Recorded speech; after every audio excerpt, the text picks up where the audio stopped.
Hello friends, स्वागत है आप सभी लोगों का हमारे चैनल क्विक स्टडी में। मैं कुमार बेस्ट। इस वीडियो के माध्यम से दोस्तों आपको यहाँ पर कराऊंगा आर्मी टेक्निकल फिजिक्स का पार्ट नंबर 37, यानी दोस्तों यहाँ पर आपको मिलेगा भौतिक विज्ञान का भाग नंबर 37। इससे पहले दोस्तों आपको 36 भाग कराए जा चुके हैं। यदि आपने पिछले वाले भागों को ना देखा हो तो आप ज़रूर देख लें, ताकि यहाँ तक के क्वेश्चन आपके तैयार हो जाएँ। तो आज हम शुरू करेंगे दोस्तों पार्ट नंबर 37 के क्वेश्चनों को, जो कि बार बार पूछे गए हैं। तो आराम से आप सारे क्वेश्चन देखेंगे और लगातार दोस्तों सारे क्वेश्चन को नोट करेंगे। तो शुरू करते हैं। देखिए, कॉपी और पेन निकाल लेंगे आप। पहला क्वेश्चन दोस्तों आपको दिखता है, तरंग दैर्ध्य बढ़ने पर फोटोन की ऊर्जा की मात्रा क्या होगी। यानी आपको पूछा गया है the quantity of energy of photon in case of increasing wavelength. दोस्तों यहाँ पे देखिए, यदि आप बात करें फोटोन की एनर्जी, जो फोटोन होता है दोस्तों, यदि आप लाइट को देखें तो लाइट पैकेटों के फॉर्म में चलती है। इनको आप पैकेट बोलते हैं और ये पैकेट ही दोस्तों फोटोन कहलाते हैं। यानी कि फोटोन की जो ऊर्जा होती है दोस्तों इक्वल टू hv होती है, जहाँ पे h क्या है, प्लांक कांस्टेंट होता है, और जो v है दोस्तों लाइट की फ्रीक्वेंसी होती है, यानी कि आवृत्ति होती है। अब यहाँ पे देखिए, चूंकि दोस्तों आपको वेवलेंथ पूछा गया है, तो यहाँ पर आप क्या करेंगे, एनर्जी को दोस्तों वेवलेंथ के फॉर्म में निकालेंगे। आपको मालूम होगा जो फ्रीक्वेंसी होती है दोस्तों, फ्रीक्वेंसी इक्वल टू क्या होता है, फ्रीक्वेंसी इक्वल टू होता है c/λ, जहाँ पे c क्या है, प्रकाश की चाल होती है, यानी कि वेलोसिटी ऑफ लाइट होती है, या फिर आप कह सकते हैं c इक्वल टू आपका v होता है। तो यहाँ से दोस्तों आप v के वैल्यू को निकाल लेंगे, जो कि आपको लैम्डा के टर्म में मिलेगी। लैम्डा यहाँ पे दोस्तों वेवलेंथ है, यानी कि तरंग दैर्ध्य यहाँ पे लैम्डा है। तो यहाँ पर आप क्या करेंगे दोस्तों, v के मान को यहाँ पुट कर देंगे। तो यहाँ पर आपको मिलेगा energy of photon E equal to h, और यहाँ पर आपका c/λ। तो यहाँ पर आप क्लियर देखते हैं, जो E है दोस्तों इन्वर्सली प्रोपोर्शनल है लैम्डा के, यानी कि यहाँ पर आप लैम्डा को बढ़ाएंगे तो एनर्जी का मान दोस्तों क्या हो जाएगा, डिक्रीज हो जाएगा, यानी कि कम हो जाएगा। तो यहाँ पर आप टिक कर देंगे ऑप्शन नंबर बी वाले में, डिक्रीज होगा। यदि आप बात करें दोस्तों फ्रीक्वेंसी को बढ़ाने पे, तो यहाँ फ्रीक्वेंसी बढ़ाने पर दोस्तों एनर्जी का मान बढ़ेगा। नेक्स्ट क्वेश्चन देखिए दोस्तों, वैद्युत चुंबकीय तरंगें किसने व्यक्त की। यानी आपको पूछा गया है इलेक्ट्रोमैग्नेटिक वेव्स प्रपोज्ड बाय। दोस्तों यहाँ पे देखिए, इलेक्ट्रोमैग्नेटिक वेव क्या होती है, यानी कि वैद्युत चुंबकीय तरंगें आप किन्हें कहते हैं। यहाँ पर देखिए दोस्तों, मैक्सवेल ने पहली बार बताया था। मैक्सवेल ने कहा था जो लाइट है, जो प्रकाश होता है दोस्तों, वहाँ पर दो प्रकार के एलिमेंट होते हैं। एक आपका होता है इलेक्ट्रिक एलिमेंट, यानी कि वैद्युत एलिमेंट, और दूसरा दोस्तों यहाँ पर होता है मैग्नेटिक एलिमेंट। इसे आप कहते हैं मैग्नेटिक एलिमेंट, यानी कि चुंबकीय घटक आप कह सकते हैं। यानी कि दो प्रकार के दोस्तों घटकों से मिलकर बना होता है, जहाँ पर आपने देखा इलेक्ट्रिक और मैग्नेटिक होते हैं। तो इसे आप कंबाइन फॉर्म में कह देते हैं दोस्तों इलेक्ट्रोमैग्नेटिक वेव। यानी यहाँ पर आप देखते हैं, यदि आप इसका प्रोपेगेशन देखेंगे, यानी जो प्रकाश का दोस्तों प्रोपेगेशन होता है दोस्तों, ये आपका परपेंडिकुलर होता है। यानी आप देखेंगे दोस्तों, जो इलेक्ट्रिक फील्ड होता है और जो मैग्नेटिक फील्ड होता है, वो आपका 90 डिग्री का दोस्तों एंगल बनाता है। तो यहाँ पर आप टिक कर देंगे ऑप्शन नंबर बी वाले में, मैक्सवेल ने पहली बार बताया था। अगला क्वेश्चन देखिए दोस्तों, यदि प्रवाहित धारा की दिशा एकल है तब इसे कहेंगे। यानी आपको पूछा गया है if the direction of flow of current is unique it is called. दोस्तों यहाँ पर देखिए, यदि आप बात करें करंट की, तो यहाँ पर आप देखते हैं मेनली दोस्तों डायरेक्ट करंट होती है, यानी कि आप दिष्ट धारा कहते हैं इसको। और सेकंड वाली दोस्तों आपकी यहाँ पर होती है अल्टरनेटिंग करंट, यानी आप इसको कहते हैं प्रत्यावर्ती धारा, इसको आप कहते हैं। यहाँ पे दोस्तों आप डिस्प्लेसमेंट करंट भी कहते हैं, लेकिन वो आपकी एक अलग प्रकार की धारा है। मेनली दोस्तों आप इन दोनों की बात करेंगे। तो यहाँ पर आप देखिए दोस्तों, यदि आप डायरेक्ट करंट का ग्राफ देखें, तो यहाँ पर आपको दिखता है टाइम के साथ में दोस्तों, यदि आप वोल्टेज को देखें तो यहाँ पर आपको एकदम सीधी लाइन मिलती है। यानी कि दोस्तों यहाँ पर क्या रहती है, यूनिक डायरेक्शन आपको मिलती है, यानी एक ही दिशा दोस्तों लगातार आपको मिलती है। तो ऐसी वाले करंट को आप क्या कह देंगे, जहाँ पे दिशा एक हो, ऐसी वाले करंट को दोस्तों आप डीसी करंट कहते हैं। वैसे आप बात करें जो अल्टरनेटिंग करंट होती है, जो कि दोस्तों घरों में भी आती है हमारे, या फिर जिस पर ट्रांसफार्मर वर्क करता है, ये दोस्तों आपके यहाँ पे इस प्रकार की होती है, यानी कि आपको साइक्लिक वे में दिखाई देती है। तो ये दोस्तों आपकी अल्टरनेटिंग करंट होती है। तो यहाँ पर आप टिक कर देंगे ऑप्शन नंबर बी वाले में, दिष्ट धारा यानी कि डीसी करंट में। नेक्स्ट क्वेश्चन देखिए दोस्तों, धनात्मक आवेश बहता है, यानी आपको पूछा गया है पॉजिटिव चार्ज फ्लो फ्रॉम। दोस्तों यहाँ पे देखिए, जो पॉजिटिव चार्ज होता है ये कहाँ की ओर फ्लो करता है, यानी कि कहाँ की ओर दोस्तों बहता है। यहाँ पर देखिए दोस्तों, दो प्रकार के चार्जेस माने जाते हैं। एक आपका होता है नेगेटिव चार्ज, यानी कि आप बोलते हैं ऋणात्मक आवेश, और सेकंड वाला दोस्तों पॉजिटिव चार्ज। यहाँ पर देखिए दोस्तों, जो भी आपका कंडक्शन होता है या फिर आप कहें जो इलेक्ट्रिसिटी दोस्तों प्रवाहित होती है, फ्लो करती है, हमेशा ही वहाँ पे इलेक्ट्रॉन ही दोस्तों फ्लो करते हैं। यानी एक प्रकार से आप कहेंगे जो नेगेटिव चार्ज होते हैं दोस्तों वही आपके फ्लो करते हैं। लेकिन यहाँ पे देखिए दोस्तों, जो पॉजिटिव चार्ज का कॉन्सेप्ट है, यदि आप इसको आराम से समझें तो आप यहाँ पे देखिए, मान लीजिए आपके पास में दोस्तों यहाँ पर कुछ एटॉम हैं, इस प्रकार से आपने ले लिए, ये आपके एटॉम हैं, और यहाँ पर दोस्तों आप एक पॉजिटिवली चार्ज्ड क्या ले लेंगे, कोई भी दोस्तों आपने मेटल ले लिया। अब यहाँ पे देखिए, जब यहाँ पर आप इसके पास में कॉन्टैक्ट में लाते हैं, यानी इसके आप संपर्क में लाएंगे दोस्तों, ये मान लीजिए आपका नेगेटिवली चार्ज है एटॉम, सारे के सारे नेगेटिवली चार्ज हैं, तो यहाँ पे क्या होगा दोस्तों, यदि आप इसके कॉन्टैक्ट में लाएंगे तो यहाँ से एक इलेक्ट्रॉन निकल के यहाँ चला जाएगा। तो इससे क्या होगा, यदि आपका दोस्तों एक इलेक्ट्रॉन यहाँ से निकल के यहाँ जाएगा तो ये जो आपका एटॉम है ये क्या हो जाएगा दोस्तों, ये आपका पॉजिटिवली चार्ज हो जाएगा। क्योंकि आपको मालूम होगा नंबर ऑफ प्रोटॉन दोस्तों यदि आपके ज़्यादा होंगे नंबर ऑफ इलेक्ट्रॉन से, तो वहाँ पे क्या हो जाएगा, ये आपका बॉडी दोस्तों पॉजिटिवली चार्ज हो जाएगी। तो एक प्रकार से आपका पॉजिटिव हो गया। अब यहाँ पर देखिए, यदि आप इसको इसके कॉन्टैक्ट में लाते हैं तो यहाँ से दोस्तों एक इलेक्ट्रॉन यहाँ चला जाएगा, चूँकि ये पॉजिटिव है तो यहाँ से आपका यहाँ आ जाएगा। तो यहाँ पर दोस्तों ये आपका न्यूट्रल हो गया, पॉजिटिव नेगेटिव यहाँ पे सेम है तो आपका न्यूट्रल हो जाएगा, और यहाँ पर दोस्तों आपका ये पॉजिटिवली चार्ज हो जाएगा। वैसे आप देखेंगे यहाँ से दोस्तों एक इलेक्ट्रॉन यहाँ जाएगा तो ये आपका न्यूट्रल हो जाएगा, और ये आपका दोस्तों पॉजिटिवली चार्ज हो जाएगा।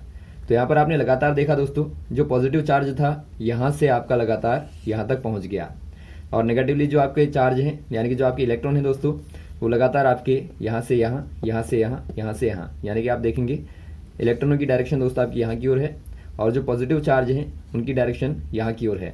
यानी आपने यहाँ पे देखा, जो पॉजिटिव चार्ज होता है दोस्तों वहाँ पे कोई भी प्रोटॉन या फिर एटॉम मूव नहीं करता है, बल्कि इलेक्ट्रॉन ही मूव करता है दोस्तों। जो एटॉम का चार्ज होता है दोस्तों वो आपका पॉजिटिव हो जाता है। तो इसी को आप कहते हैं एक प्रकार से पॉजिटिव चार्ज का मूवमेंट। अब यहाँ पे देखिए दोस्तों, यदि आप बात करें पॉजिटिव चार्ज की जो डायरेक्शन होती है, यानी जो फ्लो करता है कहाँ की ओर करता है, तो ये हमेशा ही दोस्तों हाई पोटेंशियल से यानी कि उच्च विभव से लो पोटेंशियल की ओर फ्लो करता है। यानी कि आप कह देंगे दोस्तों उच्च विभव से लेके निम्न विभव की ओर फ्लो करता है। तो यहाँ पर आपको दिखता है ऑप्शन नंबर बी वाला, high potential to low potential, तो आप बी वाले में टिक कर देंगे। यदि आप बात करें दोस्तों, जो नेगेटिव चार्ज होते हैं वो कहाँ को फ्लो करेंगे, नेगेटिव की डायरेक्शन दोस्तों हमेशा क्या होती है, पॉजिटिव की अपोजिट होती है। यानी कि नेगेटिव वाले दोस्तों लो पोटेंशियल से लेके हाई पोटेंशियल की ओर फ्लो करेंगे। नेक्स्ट क्वेश्चन देखिए दोस्तों, किस प्रकार की भट्टी में सर्वाधिक ताप प्राप्त किया जाता है। यानी आपको पूछा गया है the highest temperature is achieved in which type of furnace. दोस्तों यहाँ पे देखिए, जो फर्नेसेस होती हैं यानी जो भट्टियाँ होती हैं दोस्तों, वहाँ पर आपको मालूम होगा ख़ास तौर पर जो मेटल होते हैं इनको प्योर करने के लिए आप इनका इस्तेमाल करते हैं। अब यहाँ पे देखिए दोस्तों, जो आपकी इलेक्ट्रिक फर्नेस होती है, यहाँ पे आप हीटिंग चैम्बर के तौर पे, चैम्बर में दोस्तों यहाँ पे इलेक्ट्रिक करंट का इस्तेमाल करते हैं। और यहाँ पे इलेक्ट्रिक करंट क्या करेगी दोस्तों, बॉडी को यानी जो आपका कंटेनर है इसको लगातार हीट कर देगी विदाउट एनी केमिकल रिएक्शन, यानी कि इसको बहुत ज़्यादा गर्म कर देगी दोस्तों। और यहाँ पे आप इसका इस्तेमाल यहाँ पे फर्नेस में कर लेंगे। यानी आप कह देंगे दोस्तों, जो आपके हाईएस्ट जो हीट प्राप्त होती है वो आपको इलेक्ट्रिक फर्नेस में प्राप्त होती है, यानी कि विद्युत फर्नेस में दोस्तों प्राप्त होती है। तो ऑप्शन नंबर आप ए वाले में टिक कर देंगे। नेक्स्ट क्वेश्चन देखिए दोस्तों, किन भौतिक राशियों की विमा समान है। यानी आपको पूछा गया है which physical quantities has the same dimension. दोस्तों यहाँ पे देखिए, यदि आप बात करें डायमेंशन की यानी कि विमाओं की बात करें दोस्तों, आप नीचे आपको पहला दिया है दोस्तों फोर्स और सेकंड आपको दिया है प्रेशर। पहले आप फोर्स को देख लेंगे। आपको मालूम होगा दोस्तों न्यूटन लॉ के अकॉर्डिंग F इक्वल टू होता है ma, यानी यहाँ से आप यूनिट को निकालेंगे तो m यहाँ पर मास है तो मास की यूनिट किलोग्राम, और आप a को जानते हैं दोस्तों एक्सीलरेशन होता है यानी त्वरण होता है, और त्वरण का मात्रक होता है मीटर पर सेकंड का स्क्वायर। तो यहाँ से आप डायमेंशन निकालिए तो किलोग्राम की दोस्तों यहाँ पर हो जाएगी m और मीटर की हो जाएगी l, और सेकंड चूंकि आपका बट्टे में है दोस्तों सेकंड का स्क्वायर तो t-2 यहाँ पर आप कर देंगे, यानी ml-2 यहाँ पे फोर्स की डायमेंशन हो जाएगी। वैसे आप प्रेशर को देखें दोस्तों, प्रेशर इक्वल टू होता है फोर्स पर यूनिट एरिया, यानी यहाँ से आप निकालेंगे तो आपका फोर्स का है ml-2, और यहाँ पर आप देखते हैं एरिया दोस्तों चूंकि आपका मीटर का स्क्वायर होता है यानी l का स्क्वायर यहाँ पर आप कर देंगे तो यहाँ पर आपको मिलेगा ml-1 t-2। तो यहाँ पर आप क्लियर देखते हैं दोस्तों दोनों की डायमेंशन अलग अलग हैं तो ये आपके इक्वल नहीं होंगे। सेकंड वाला आप चेक करेंगे फोर्स और इम्पल्स। फोर्स का तो आपने निकाल ही लिया दोस्तों, F बराबर आपने निकाला ml-2। तो यहाँ पर आप निकालिए इम्पल्स को। इम्पल्स क्या होता है दोस्तों, इम्पल्स यानी कि जो आवेग होता है, आवेग बराबर दोस्तों फोर्स इनटू टाइम होता है, यानी कि जब आप बहुत ही छोटे टाइम पीरियड के लिए कहीं पर फोर्स अप्लाई करते हैं तो इसी को दोस्तों आप इम्पल्स कहते हैं। तो यहाँ से आप डायमेंशन को निकालिए।